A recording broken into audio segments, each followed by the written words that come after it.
end of the day. Okay, so this is number 4. X squared minus 15x. I think I fixed that. It should be minus 16. X minus 2. So the point is, let me do one with you where we do all the parts, but also to show you the most efficient way to do it, like the most easiest way to do it. Can I borrow your pencil real quick, please? Thank you. Okay, so here we go. What I suggest you start first, okay, so first step is find the y-intercept. That's the easiest part to do. And for the y-intercept, the x is always 0, okay? I'm going to put the answers on the right side of the page. So like my first thing is my y-intercept. It's a point. The x is always 0. We're about to find the y. Okay, but x is always automatically 0. Okay, so I'm going to plug a 0 into this equation. So it'll look something like this. 0 squared minus 15 times 0 minus 16 divided by 0 minus 2. So all these zeros, they just cancel out. And so you're just, remember, this is y equals, right? That's y equals. That's why this works, right? So all I'm left with is negative 16 over negative 2, which is really just, if you divide those two, right? Or positive, because we have a negative, right? Divided by a negative. So there's your y-intercept. We're good, guys? Make sure you ask, okay? If something don't make sense, make sure you ask me. Everybody good on that? Okay. Once you find that, then the second step I suggest you do the HA and the OA. Okay. You don't have to do them in this order. I think this is the easiest way to do it. So again, I need to rewrite it down. So it's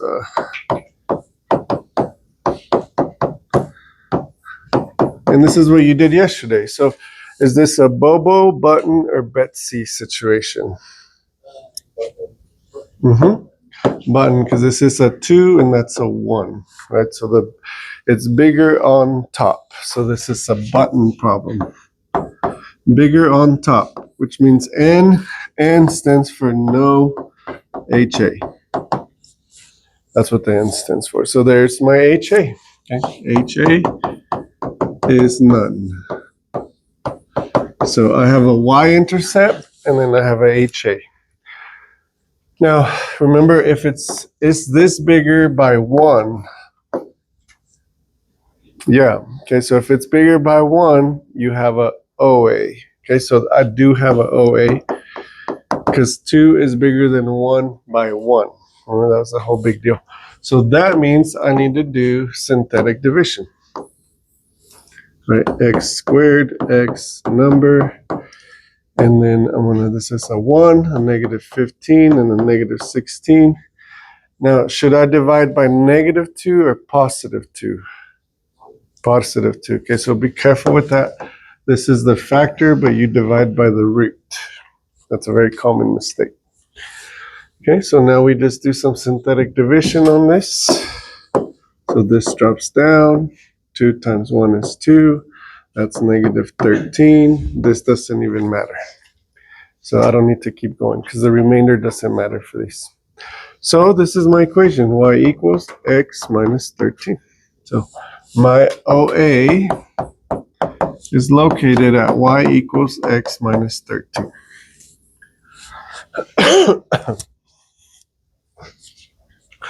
Everybody good on the OA part? Yeah. All right. Third part. Okay, once you do the OA, I suggest you go to the factoring.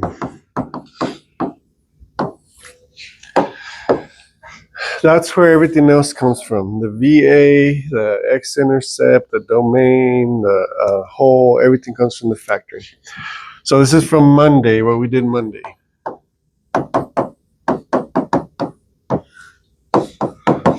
Okay, so we factor. I anticipate, I don't know if this is true, but I anticipate that's what's going to slow you guys down is the factoring, like how good you are at factoring. So in this case, I need to think about what number times what number multiplies to negative 16 but adds to negative 15. And you'll help me out on that. Yes.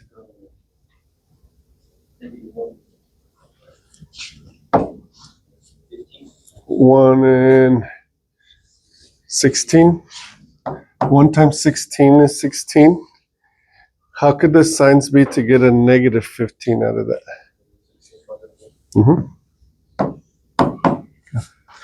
So there it is. Okay, that is the right combination. You gotta be real careful on your factoring, because if you mess it up, everything else is mixed up. Okay. The bottom one is linear, so it doesn't factor. Okay, I will put this information on here for Monday and Tuesday, but I'll have to erase it for the test. But that's the part you have to remember. What cancels is your whole from here.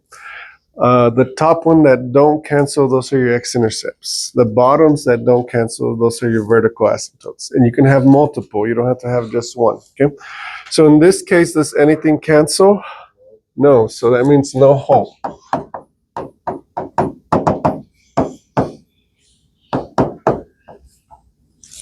Because nothing canceled. Okay. So that means, guys, both of these will be your x-intercepts because they both didn't cancel. And the bottom one will be your vertical asymptote. Okay, so let's put that into writing. So I have two x-intercepts. One is located at negative 1, 0, and the other one is located at 16, 0. Remember, they're the opposites of the factors, right? Okay. Anybody questions on the x-intercepts? No? Okay, the vertical asymptote comes from the bottom. It's not a point, though. It's a line, so it has to be x equal, not like a xy. It's a vertical line. Good? Yeah. Everybody good? Okay, last part is my domain. Remember, my domain is going to be from negative infinity to positive infinity, but you're going to jump over the vertical asymptote and the whole. More specifically, over the x whole, the x of the whole, okay, which we don't have a whole, but so it'd be negative infinity. We do have a vertical asymptote, so 2, jump over 2 to infinity. So always from negative infinity to positive infinity, but you jump on over the whole and you jump over your vertical asymptote. Good? Okay, the only thing we haven't done together is graph. So I'm going to show you how to graph these. They're really not that bad. I've only done the first 4, but this one is the ugliest of the 4 to graph. So you guys, we get to do the ugliest one.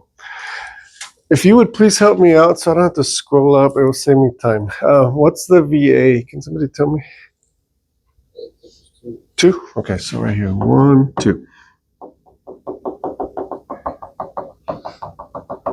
There's your VA, x equals 2. We had 2 x-intercepts, right? What were they? Negative 1? Positive 1? Positive 1 and negative 16? I thought it was positive 16. They're backwards? So it's negative 1 and okay, so you're looking at the factors. Just switch them over. Yeah. So negative 1 and 16. I'm going to say 16 is like way over here. Okay. We did have, what was the y-intercept? 8. Okay, so 8. 1, 2, 3, 4, 5, 6, 7, 8. So, okay, we didn't have any holes, right? We did have a OA. So what is the OA again? Y equals, it's the equation. X minus 13. Okay, refresher from algebra 1. How do we graph a line, right? So this is your y-intercept, and that's your slope. So our slope is 1 over 1. It's a positive slope. So I'm going to go all the way down to negative 13, which is like somewhere way down here. So obviously just a sketch, yeah, really rough sketch. And then I'm going to go up 1 over 1, up 1 over 1, and so on, up 1 over 1. So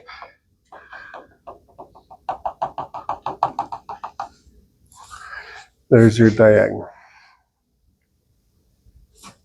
Okay. The only way the graph is possible here, considering that you can never cross those walls, those asymptotes, but you have to touch these points, would be something like this. Okay, and then it's going to be